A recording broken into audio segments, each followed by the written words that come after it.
Setelah para tetua desa berhasil diselamatkan, Raja Iblis Dutian memimpin jalan untuk keluar dari hutan terlarang. Raja Iblis Dutian kemudian mengamati orang desa lansia cacat.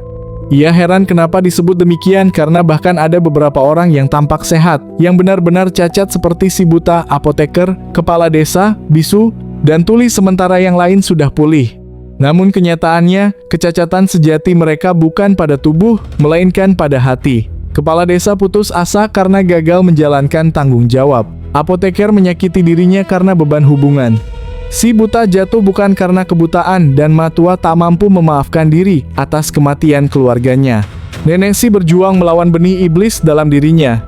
Si pincang, jagal, bisu, dan tuli juga terbelenggu oleh masa lalu mereka. Kedatangan Qin Mu memang memberi sedikit harapan, tetapi tidak bisa sepenuhnya membebaskan mereka dari masa lalu mereka. Mereka harus keluar dari belenggu itu sendiri. Raja Iblis Dutian sebagai makhluk dari dunia lain memiliki pengetahuan luas hingga membuat si buta terkesan, terutama dalam hal aljabar.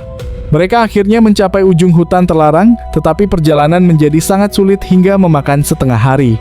Saat menyadari malam tahun baru, mereka sepakat bahwa perayaan belum lengkap tanpa semua anggota desa.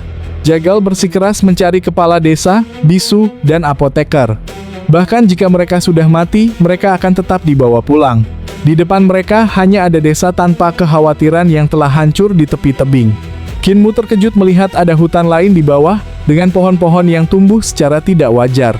Raja Iblis Dutian kemudian menjelaskan bahwa tempat itu disegel oleh formasi berbentuk kubus, yang mengurung desa tanpa kekhawatiran dan mengendalikan kekuatan elektromagnetik, sehingga menjadi tidak normal. Saat Qin Mu melangkah, ia menyadari sesuatu yang aneh. Ia berdiri di tanah datar, sementara Nenek Si dan yang lain tampak berada di sisi tebing. Saat mengamati sekeliling, hutan tidak hanya ada di bawah, tetapi juga di sisi-sisi lain, bahkan di arah langit. Seluruh ruang tampak seperti ribuan kubus raksasa yang melipat ruang, dengan desa tanpa kekhawatiran berada di pusatnya. Fenomena ini jelas hasil seni ilahi yang luar biasa. Si buta menyadari gaya tarik di tempat itu telah berubah, dan menyimpulkan bahwa formasi ini menutup seluruh desa, dengan satu-satunya jalan keluar adalah jalur masuk sebelumnya. Nenek Si menjelaskan bahwa segel yang tak terhitung jumlahnya dibuat untuk mencegah orang desa keluar. Sambil menatap puing-puing desa yang mengambang, ia meyakini bahwa dengan kemampuan luar biasa kepala desa dan patriark, kemungkinan mereka masih berada di sana. Sementara itu, Raja Iblis Dutian menjelaskan bahwa langit dipenuhi batasan mematikan. Bahkan baginya butuh puluhan tahun untuk menemukan jalur aman, kecuali jika menggunakan tubuh aslinya. Ia menegaskan bahwa dewa yang menciptakan segel ini sangat kuat dan siapapun yang mencoba terbang ke desa kemungkinan besar akan mati. Si buta kemudian menyadari sesuatu, bentuk desa tanpa kekhawatiran terlihat seperti sebuah kapal raksasa. Semua orang pun melihatnya. Jika gunung yang hancur, potongan mesin, dan kota yang runtuh itu disatukan, bentuknya menyerupai kapal yang sangat besar, jauh melampaui kapal matahari dan kapal bulan. Qin Mu sulit mempercayainya. Matahari di langit sendiri sudah buatan dan sangat besar. Si pincang kemudian menduga bahwa matahari kemungkinan adalah sumber energi kapal, sebuah tungku pil raksasa. Matua menyimpulkan bahwa kapal pasti dibuat untuk membawa orang ke suatu tujuan. Namun Tuli mempertanyakan, jika ini desa tanpa kekhawatiran, mengapa butuh tujuan? Dari situ mereka menyadari desa ini mungkin bukan desa tanpa kekhawatiran yang asli, melainkan kapal yang menuju ke desa tanpa kekhawatiran yang sebenarnya. Qin Mu menjadi bingung. Jika tempat ini hanya kapal, maka desa aslinya mungkin berada di tempat lain. Ia mulai mempertanyakan asal-usulnya, di mana kampung halamannya yang sebenarnya, dan apakah keluarganya masih ada. Tak lama kemudian, sebuah perahu perak muncul di langit, dikendalikan oleh si bisu, membawa kepala desa, apoteker, dan patriark. Mereka melewati batasan ilahi melalui jalur berbahaya, yang bahkan Raja Iblis Dutian perkirakan membutuhkan puluhan tahun untuk dilewati. Kepala desa kemudian menyampaikan kabar penting, mereka menemukan petunjuk tentang keluarga Qin Mu. Apoteker menunjukkan berbagai benda dari kota tersebut, semuanya bertuliskan Qin, dengan tulisan yang mirip seperti liontin Qin Mu. Hal ini membuat Qin Mu terkejut dan kembali memiliki harapan bahwa ia mungkin menemukan asal-usulnya. Namun kepala desa mengingatkan bahwa tempat itu belum tentu kampung halamannya, dan orang-orang di sana belum tentu orang tuanya. Meski begitu, masih ada kemungkinan bahwa keluarganya masih hidup. Sementara itu, Qin Mu kembali ke desa kosong itu lagi dan masuk ke ruangan bertuliskan Si. Di sana ia mengambil pakaian bayi dengan nama Qin, yang dijahit di atasnya. Setelah membandingkannya dengan benda-benda yang dibawa apoteker, ia menyadari bahwa meskipun mirip, tulisan Qin pada pakaian bayi berbeda dengan yang ada di liontin gioknya, menandakan asalnya mungkin tidak sama. Dulu ia terlalu emosional untuk menyadari hal ini, tetapi kini ia melihatnya dengan lebih tenang. Adapun yang lainnya menanyai kepala desa dan patriark tentang perjalanan mereka. Kepala desa menceritakan bahwa tempat itu sangat berbahaya. Mereka tidak menyelusuri lebih dalam, bahkan hampir mati, namun berhasil kembali berkat si bisu. Semua orang penasaran bagaimana si bisu bisa menemukan jalur aman, bahkan Raja Iblis Dutian butuh waktu lama untuk menghitungnya. Namun si bisu hanya tersenyum dan mengucapkan beberapa kata saat pertanyaan menjadi terlalu mendesak. Semua orang langsung memandang si tuli, karena biasanya ia paling mengerti maksud si bisu. Namun kali ini ia pun tidak tahu apa yang ingin disampaikan si bisu yang membuat nenek si kesal. Di desa kecil itu, semua orang beristirahat. Kilin naga terus mengganggu patriark muda dengan manja. Sementara si buta sibuk bertanya pada Raja Iblis Dutian tentang aljabar. Adapun apoteker, ia memeriksa luka semua orang. Kinmu kembali ke rumah itu, merasakan ketenangan meski belum tentu itu rumah orang tuanya. Si bisu ikut masuk, menyentuh barang-barang dengan lembut seperti kuda kayu dan pakaian bayi, lalu tersenyum padanya. Tak lama nenek si memanggil semua orang untuk kembali ke desa merayakan tahun baru, bahkan berencana menyembelih babi peliharaan patriark, yang langsung ditolak keras olehnya. Patriark muda langsung panik ketika melihat kilin naganya didekati yang selalu diincar sejak dulu. Ia kemudian berteriak menyuruh Penatua disiplin mengusirnya, yang terus menggesek-gesek tubuhnya. Namun kilin naga itu justru berjalan menuju Kinmu dengan tubuh gemuknya yang bergoyang-goyang, membuat patriark teringat masa kecilnya.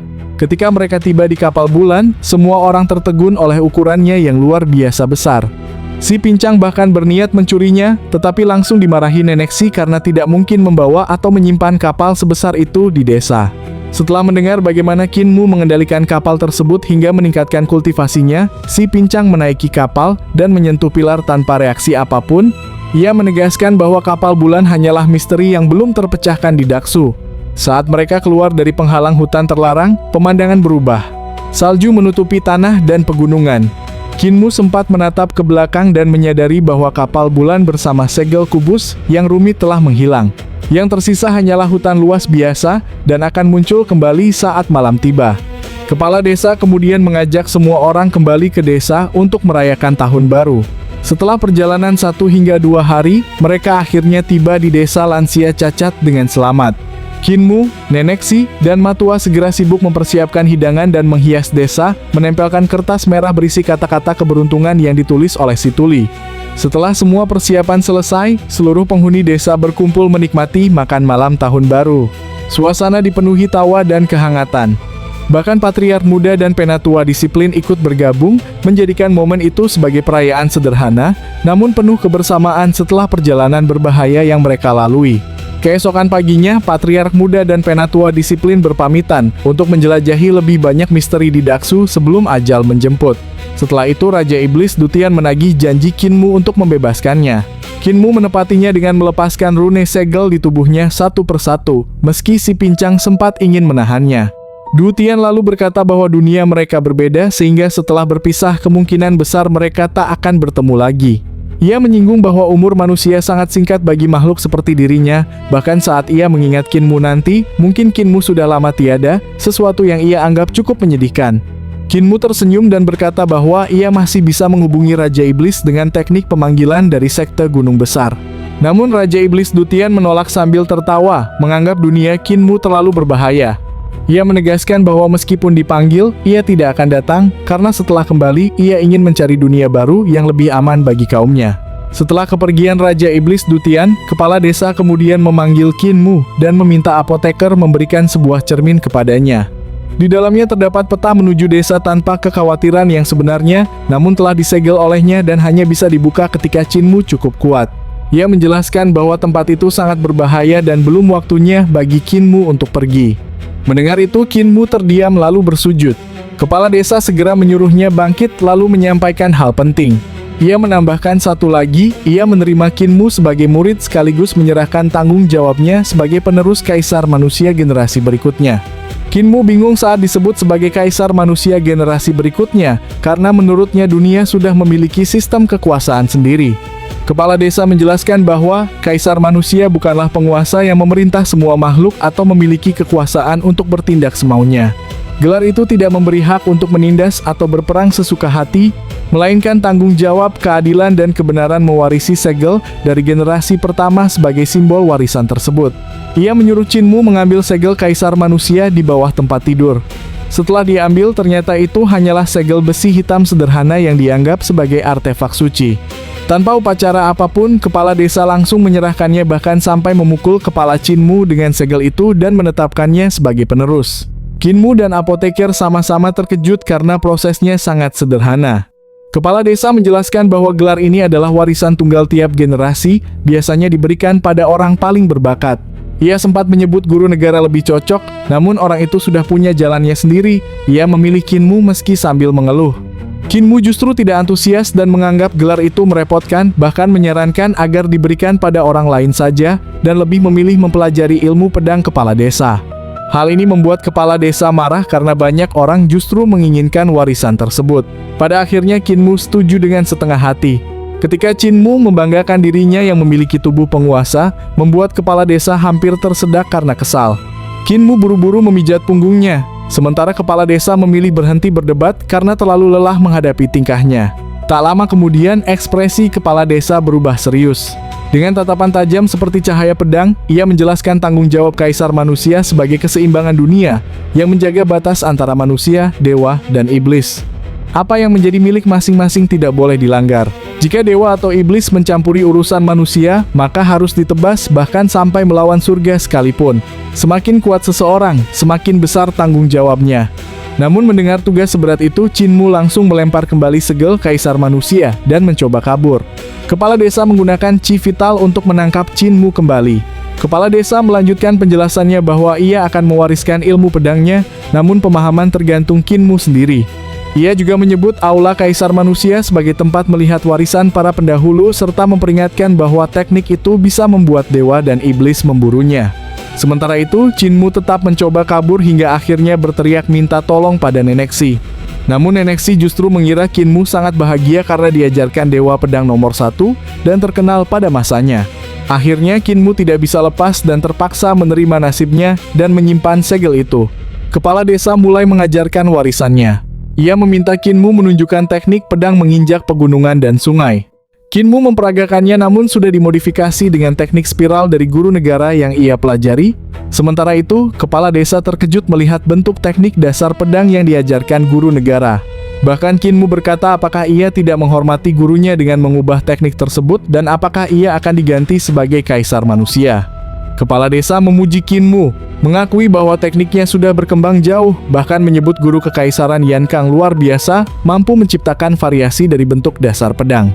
Ia juga memuji Qin Mu yang berani memodifikasi teknik pedang menginjak pegunungan dan sungai, serta menyadari bahwa Qin Mu menggunakan bentuk pedang spiral untuk mengubah ki menjadi benang halus.